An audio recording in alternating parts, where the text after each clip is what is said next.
नमस्कार दोस्तों, मैं डॉक्टर पवन शर्मा आज आपके सामने हिंदी साहित्य की दूसरी क्लास लेके आया हूं और आज हम पढ़ने जा रहे हैं हिंदी साहित्य में हिंदी साहित्य के इतिहास लेखन की पद्धतियां। किस किस पद्धतियों पर इतिहास लिखा गया है, इनके बारे में हम विस्तृत रूप से चर्चा करेंगे।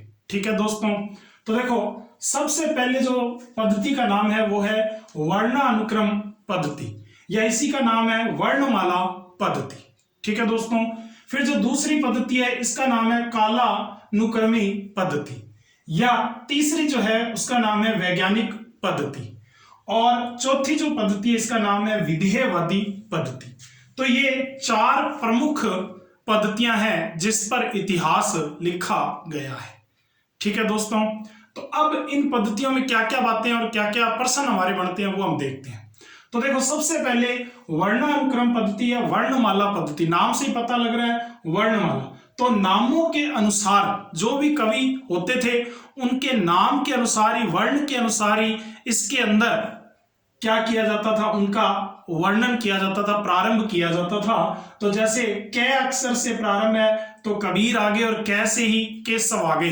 तो कबीर जो है वो भक्ति काल के हैं और जो केशव है वो रीति काल के हैं, लेकिन फिर भी इसी क्रम के अनुसार यानी कि वर्णमाला पद्धति के अनुसार ही इतिहास लिख दिया गया है। ठीक है दोस्तों, तो इसी को वर्णमाला पद्धति कहेंगे। ये उचित नहीं है लेकिन फिर भी ऐसा लिखा गया है। तो देखो, शिव सिंह सेंगर इसी पद्धति से लिखने वाले लेखक है। ठीक है दोस्तों, तो पहली बात आपको क्लियर होगी कि वर्णमाला पद्धति क्या है। ठीक है दोस्तों, अब देखो इसके अंदर दूसरी है कालानुक्रमी पद्धति। कालानुक्रम यानी कि जिसमें समय की बात की गई है। तो इसमें जो कवि होते थे उनकी जन्म तिथि को आधार माना जाता था। किसको आधार माना जाता था? जन्म तिथि को आधार माना जाता था। ठीक है, जन्म तिथि के अनुसार ही, चाहे वो भक्ति काल का कवि हो या रीति काल का हो, लेकिन जैसे ही उनका जन्म होगा और जन्म तिथि के आधार पर ही उसको क्या कर दिया जाएगा? शामिल कर दिया जाएगा। इस तरह से मिस्र बंधुओं ने इस पद्धति पर ग्रंथ लिखा है। ठीक है दोस्तों, ये बात भी आपको क्लियर होगी कालानुक्रम पद्धति। ओके दोस्तों, अब देखो तीसरी जो है वैज्ञानिक पद्धति। इस पद्धति के अंदर तथ्य संकलन पर जोर दिया जाता है, क्योंकि जो वैज्ञानिक पद्धति होगी उनके अंदर तथ्य ही शामिल किए जाते हैं। जो तथ्य बिल्कुल सही होंगे वही वैज्ञानिक पद्धति होगी। लेकिन याद रखना कि इतिहास तथ्य संकलन मात्र न होकर व्याख्या एवं विश्लेषण की अपेक्षा भी करता है। ठीक है दोस्तों, यानी कि इतिहास के अंदर केवल तथ्य संकलन से काम नहीं चलता, बल्कि इसके अलावा इसमें व्याख्या और विश्लेषण की अपेक्षा भी होनी चाहिए। यानी कि व्याख्या और विश्लेषण भी होना चाहिए, ये भी इतिहास चाहता है, और इसी से इतिहास में वैज्ञानिक पद्धति सही होती है। ठीक है दोस्तों, तो ये भी अपने बात क्लियर होगी। अब देखो चौथी जो है विधेयवादी पद्धति। ठीक है, सर्वाधिक उपयोगी विधि जो है वो यही है। अगर प्रश्न यही बनता है कि इन चारों में सर्वाधिक उपयोगी विधि कौन सी है, ये प्रश्न पेपरों में आया हुआ है, पुराने पेपरों में तो पूछा जाता है कि सर्वाधिक उपयोगी विधि कौन सी है। तो सर्वाधिक उपयोगी विधि है विधेयवादी पद्धति। इस पद्धति का जो दूसरा प्रश्न बना हुआ है वो क्या है? वो ये प्रश्न आता है कि इसके जन्मदाता कौन है, यानी कि इस पद्धति को देने वाले कौन है। ये भी पेपरों के अंदर प्रश्न पूछा गया है। तो इसके जो जन्मदाता हैं वो तीन हैं।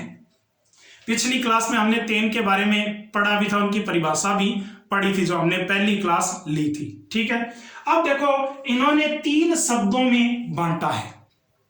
जो इतिहास लिखा है विधेयवादी पद्धति, ये तीन शब्दों में बांटा गया है। तो यहां पर नंबर 1 है जाति, नंबर 2 है वातावरण, नंबर 3 है क्षण विशेष। तो देखो, जाति के आधार पर और दूसरा वातावरण, ये तो नाम से पता लग रहा है कि जो उस समय का वातावरण होगा उस आधार पर। लेकिन क्षण विशेष, उसी तत्कालीन समय में जो भी घटना घटित होती थी उसी क्षण विशेष को लेकर इसका वर्णन किया गया है। ठीक है दोस्तों, अब देखो एक प्रश्न हमारे हिंदी में और बनता है। वो क्या बनता है? तो देखो कि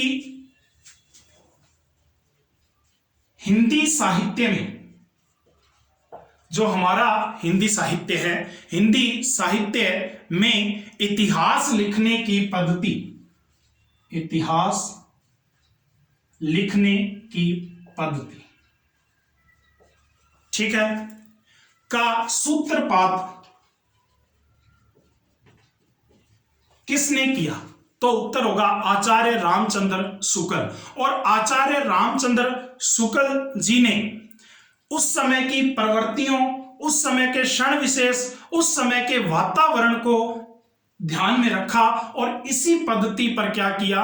अपना इतिहास लिखा। तो यह भी प्रश्न पूछ सकते हैं कि आचार्य रामचंद्र शुक्ल ने किन पद्धतियों को अपनाया। ठीक है दोस्तों, तो इस तरह से ये मुख्य मुख्य प्रश्न बनते हैं हमारी इस क्लास से हिंदी साहित्य के इतिहास की लेखन की पद्धतियां। ठीक है दोस्तों, तो आप हमसे जुड़े रहें और इस तरह से हम हिंदी की क्लासें लेते रहेंगे लगातार। ठीक है दोस्तों, तो धन्यवाद।